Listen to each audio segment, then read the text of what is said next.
Tonight we are going to talk about God is our shield and rear guard. Nowadays, madalang po natin nagagamit at naririnig itong mga terminology na to, shield and rear guard. And we want to explore what is this all about and what is it in our place. Ito ba ay nakakabuti po sa atin or what? So, Han, I would like to ask you to please read today's text. Okay, so allow me to read on Psalm 3, verses 1 to 6. I'm reading from the New Living Translation. It says, "O Lord, I have so many enemies. So many are against me. So many are saying, God will never rescue him. But you, O Lord, are a shield around me. You are my glory, the one who holds my head high. I cried out to the Lord, and he answered me from his holy mountain. I lay down and slept, yet I woke up in safety, for the Lord was watching over me. I'm not afraid of 10,000 enemies who surround me on every side." And in Isaiah 52, verses 11 to 12, I'm reading out of the Message translation. It says, out of here, leave this place. Don't look back. Don't contaminate yourselves with plunder. Just leave, but leave clean. Purify yourselves in the process of worship, carrying the holy vessels of God. But you don't have to be in a hurry. You're not running from anybody. God is leading you out of here, and the God of Israel is also your rear guard. Thank you very much. God is our shield. God is our rear guard. Brother Mel, ano po ang shield sa Tagalog? Ang shield sa Tagalog ay kalasag. Kalasag. First time ko marinig to. Kalasag. Ginagamit pa ba tong salita na to? Oo, Pastor, madalas kong gamitin to eh. Lalo na sa nung active pa ako sa sundalo, yun yung ito lagi yung ginagamit namin, ano? So ito yung shield. Pero nowadays ang ginagamit na ngayon ito yung pagka sinabing shield, yung iyan yung kalasag, ito yung panangga. Panangga, yeah. Yeah, yun, naintindihan ko yun. Panangga. Di ba yung pag may riot, di ba yung mga pulis yun din ang ginagamit, no? Oo, yan po ang ginagamit nila. Okay. So, the shield, although ngayon, mas limited ang gamit, but the shield was a very important part of a soldier equipment, no? Tuwing papasok po sila sa gera, kinakailangan meron silang panangga or kalasag. Kinakailangan po ay meron silang shield. It is very important that they have the shield. Why? Because the shield is something that protects the soldier from the attack of the enemy. Maaring spear, it can be sword, it can be dagger, it can even be arrow or stones. So they use that to block the attack of the enemy, to block the weapons of the enemy in order to protect them. The Bible describes shield as the shield of faith in Ephesians 6. The shield protects us. It is preventive. In short, hindi po natin hihintayin na tinamaan na tayo at saka itataas natin ang kalasag dahil napakabigat naman parating bitbit ko. Ngunit, kapag hinintay natin na matamaan po tayo, that is already too late. Because it is preventive. Our shield of faith should always be up before the weapon can come. It has to be ahead of the weapon. But the shield actually is a defensive weapon. Although in some cultures and in some armies, for example, ancient times, no, sa panahon ng mga Romans, may mga shield po na na-design, may mga spikes, no, matulis na yun. And they use that also as offensive weapon. If there's enemy that come, they will use that to hit them or to harm them, to stop them. So it depends on, the shield can both be offensive weapon or defensive weapon. Although primarily, the shield was developed and designed as a defensive weapon. Now, why do we need the shield? Bakit po ba? Because the shield protects us, because as human beings, lahat po tayo ay may tinatawag na pong blind spots. Dahil limited po ang pananaw natin, limited po ang perception natin, may mga area na hindi po natin napapansin, nakikita. That's why we need somebody to do that. If you go to the gym, meron na tinatawag na spotter. They will spot, they will watch out for you. They will warn you. They will step in to help you when you need help.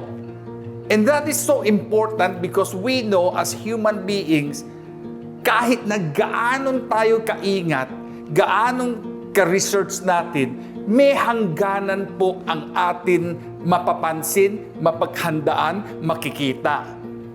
Just like in corporation, no? Yung mga corporation, when they get to the fourth quarter of the year, they will really spend time in their projection, in their strategic planning.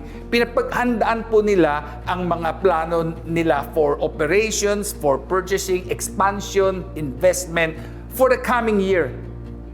And they will warn, next year will not be a good year, next year will be a good year. May mga tinatawag na eksperto to. Marunong sila, may karanasan, malalaman po nila ano po ang business trend for the coming year. Will it be getting better? Will the economy slow down? So, they will come up with forecast. And the businesses will then plan according to the forecast. Kahit na gaanong kagaling ang forecast ng tao, kung minsan po, hindi nakakaligtaan o hindi mga area na hindi po napapansin nila. Katulad po nung 2019, no? In 2019, in the fourth quarter, all the companies all over, in fact, kung ni-review mo niyo yung mga prediction or forecast ng mga pundits, mga experts, all of them have a very positive outlook on the coming year 2020. Sabi po nila, 2020 is like 2020 vision. So, there will be clarity, you will do, and this is the turn of the decade. So, from 19 to 20, so 2020, 2021, so forth and so on. So, it's a new decade, so everybody was preparing. I'll never forget, there's one particular country that they spent more than 1 year preparing for that, and they spent a lot of money preparing because they wanted to declare a tourism year for 2020. They were thinking of banking it and cashing in on the tourism industry, and they declared that would be a visit us year. That year they will really promote their tourism. And a lot of companies also, they're increasing their forecast, naging very positive, very aggressive ang mga plano nila. Consistently, it was a very positive outlook. Then, sumampak po ang 2020. Ano po nangyari? COVID happens. COVID happens that nobody saw coming. Why? It never happened before. The world never experienced a global pandemic. Maybe in a spot limited area, a village was shut down, there's a lockdown on one city. At worst, during the Black Plague, maybe a country. But never in the history of humankind that the global travel industry, the global economy, the entire world basically shut down and came to a standstill. So what happened? That serves only as a reminder that, hey, kahit gaanong kaingat ang pagplaplano, may mga items na talagang makakalusot. Simply because the information we have is simply so limited. You know, I'm a certified trainer of Kepner-Trego, problem solving and decision making analysis, no. And in this training, in this discipline, we have one tool called potential problem analysis.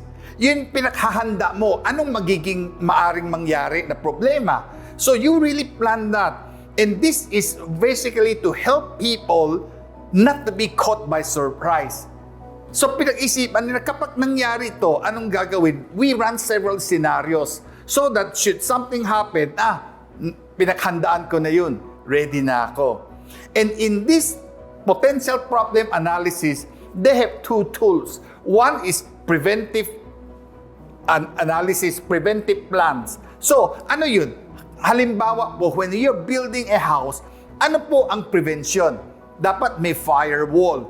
Kaya kung sakaling may sunog ang kapitbahay, protektado ka. So, you come up with that. O, dapat yung materialis na gagamitin natin, semento, para hindi kahoy, para protektado ka. These are preventive. You don't have to do anything. The moment you set it up, it will prevent. But then, they also have another tools, which if you don't understand, parang kailangan pa ba to? The other tool is what they call contingent plans. Contingency, contingent actions. Bakit may contingent action kung meron ka ng preventive plans?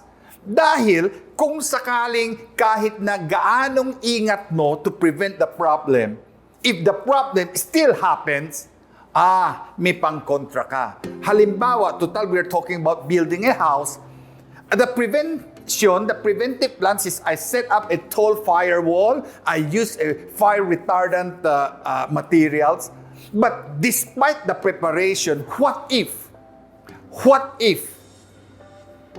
there is still a fire?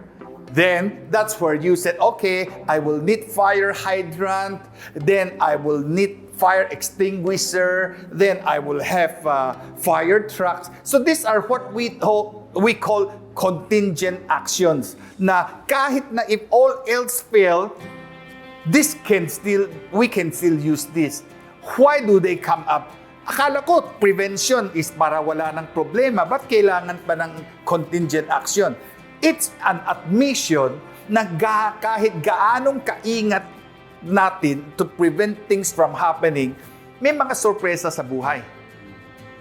Why? Because all of us, human beings, gaanong kaingat man natin, meron po ang tinatawag na blind spots. Now, we can apply that to our lives, no? Not just our spiritual walk, to our lives. Han, can you share with us, like, as my wife, no, Han, you are supposed to be having my back, watching my back, being my rear guard. So what do you do? You know, being a partner of your husband, I believe it is my job to be another eyes watching over your back. And, you know, we, as husband and wife, we are partners, right? And madalas po, nakikita po natin na there are a lot of times when our husbands, they go into something, they engage into something, or they invest, they attempt to invest in something na marami pong mga angles na hindi po nila napapansin. And I remember, Han, before when there were countless times when, you know, somebody would come up to you and encourage you to invest in their business or something. Madalas yun. And then you would come to me and then you will tell me about the business plan and all.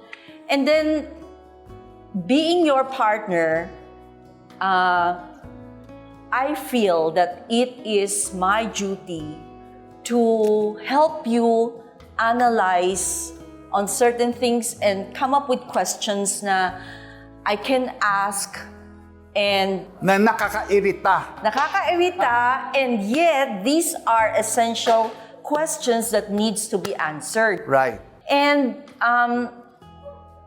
marami pong beses, di ba, Han, may mga tinatanong ako na hindi mo napansin na, o nga no, ba't di ko naisip yon? At nagagalit ka agad ako. Yes. But, again, kailangan natin sagutin yung mga tanong na yan in order for us to not to fall into the trap na minsan kasi very eager po tayo na, parang ang ganda ng idea na to. I want to invest. I want to be part of this business. Pero hindi po natin nakikita, may mga potential loopholes that we need na we can prevent as long as we have a partner who helps us on a lookout on things na dangerous na pala, na dapat hindi na pala tayo umapak sa situation na yan. And, being a partner, I feel that it is very essential that we have somebody beside us looking after us, looking at, yung tinitingnan po na, Han, delikado na yan, kailangan tumigil ka na dyan. Diba? Lalo na kung may nag-approach sa atin, nag-presenta, usually you talk about the exciting things The return on investment, anong kikitain mo, anong mga benefit, and we get excited about all the positive things. And ayaw natin pag-isipan o pag-usapan yung mga potential problem. Right. Kasi that's not what excites us But then, those are crucial.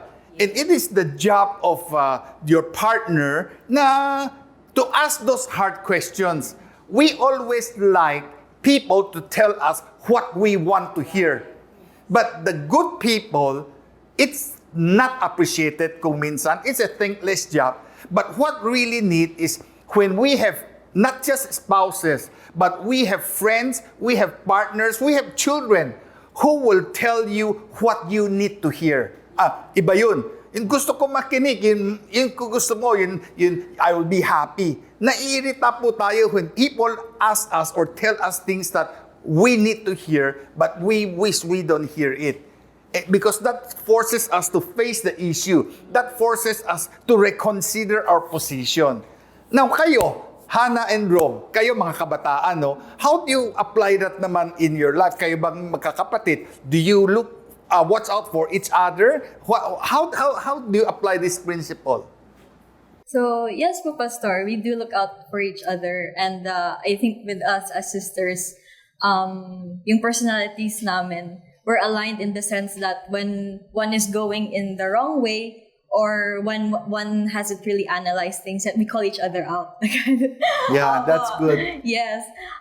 But it's important to have that rear guard, because it's knowing, it's having that sense of peace, that knowing that this person, or in this case, my sister nga po, na this person has my back, and I have hers. Yeah. Lalo na yung mga suitors, mangliligaw, di ba? Napakabait nila. Pero yung kapatid, may napapansin ako, ba't ganun sila? Ba't ganun? Totoo ba silang tao? Yung mga ganun.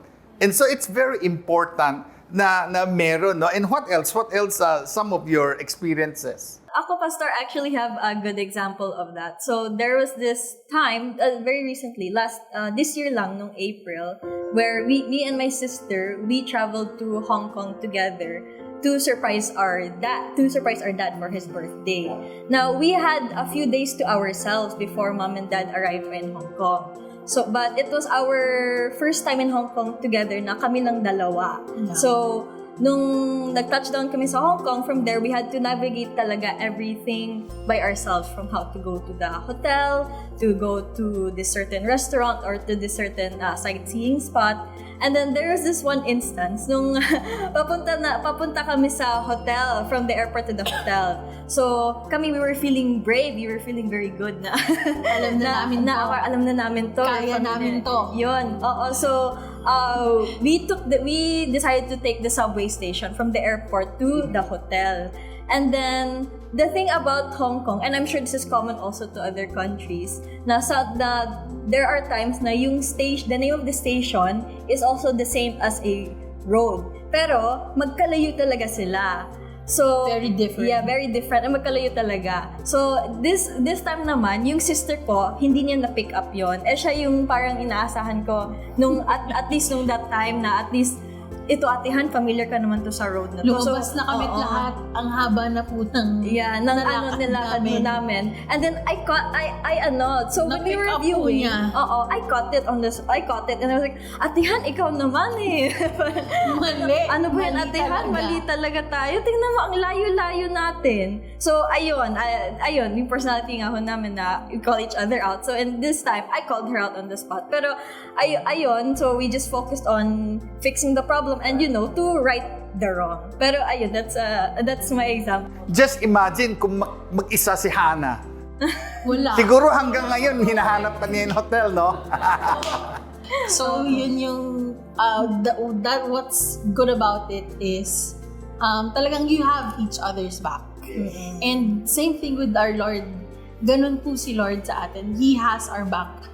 Hindi Right. lang back, yung front, yung side. Yes. 360 siya. Now, you're talking about 360, no? Nais ko pong balikan yung awit, yung Psalm chapter 3, verse 3, no? Kanina nabasa ni Sister Cherry. Sabi niya, "But you, O Lord, are a shield around me. You are my glory and the one who holds my head up." Shields are usually defensive. It's designed to protect you from frontal attacks. From front attack, it's one direction. Right? So, kung minsan, hindi tayo aware dahil limited ng perception natin, pagkatapos yung ginagamit natin kalasag, isang direction lang, no? Limited. Kung minsan, kung may pana o sandata na nanggagaling sa tabi natin, nanggagaling sa likod natin, then we are left open. In fact, kung minsan, unsuspecting, no? Unsuspected or you're not suspecting, akala mo yung mga katabi mo, kasama mo, magkaisa kayo. Yung pala biglang in-stop ka or what we call backstabber. Yung pala, traitor pala yun. Yung nag-betray sa atin, yung sa likod, tinaksilan tayo or ano. We are not why? Because our attention is all focused on the frontal. Ito ang identified kong kalaban. Yun lang tinututukan natin. And we have blind spots to our sides, to our back. But then, so if we read this verse with the basic understanding of in kalasak, in traditional definition of shield, it is frontal, one directional. But I want us to pay attention to how God is described. Psalm chapter 3 verse 3 did not just describe us as the shield in front of us. It says, "You are a shield around me."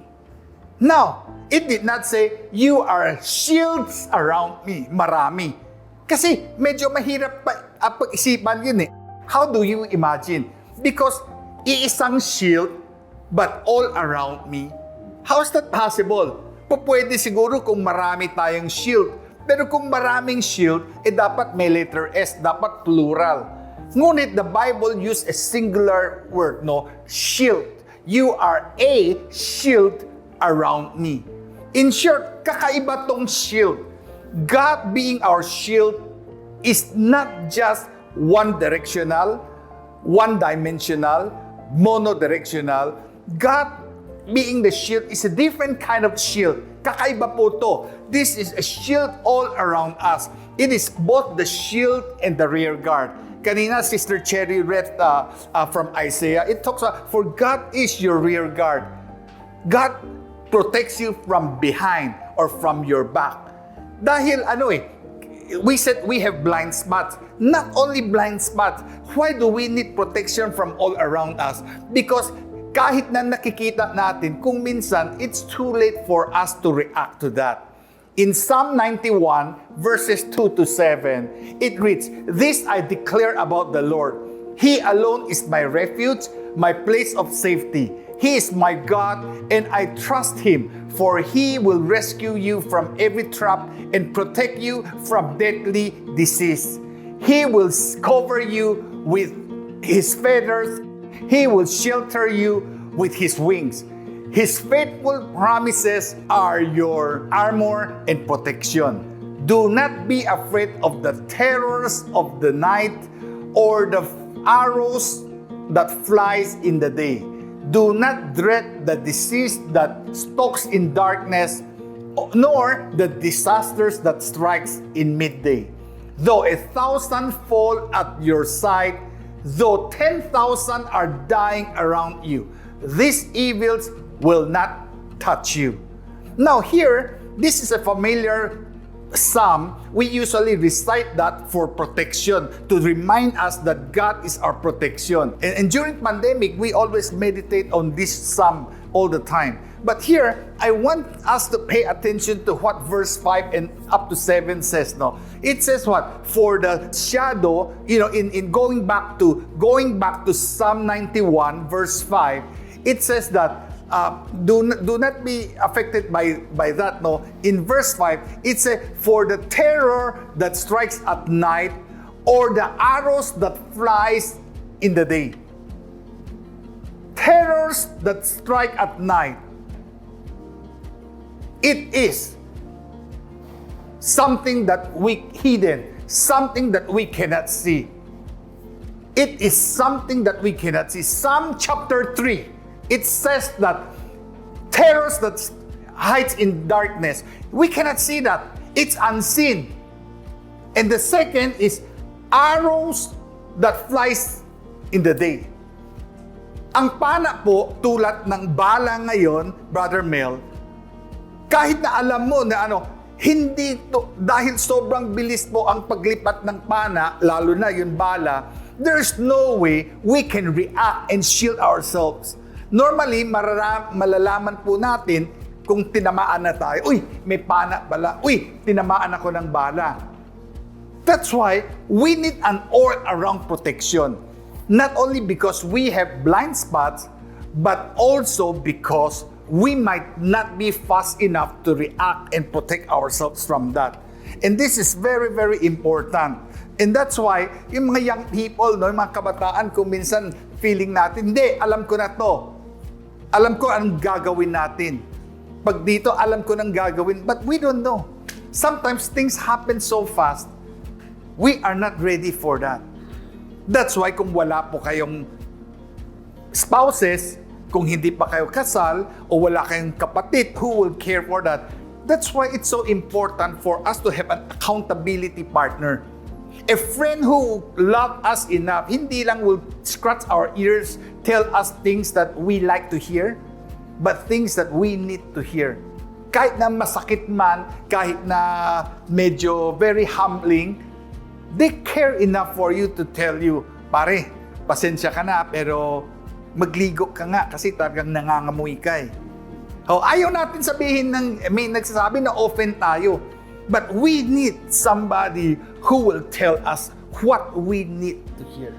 Are we ready for that? God has our back. When we said God is our rear guard, God has our back.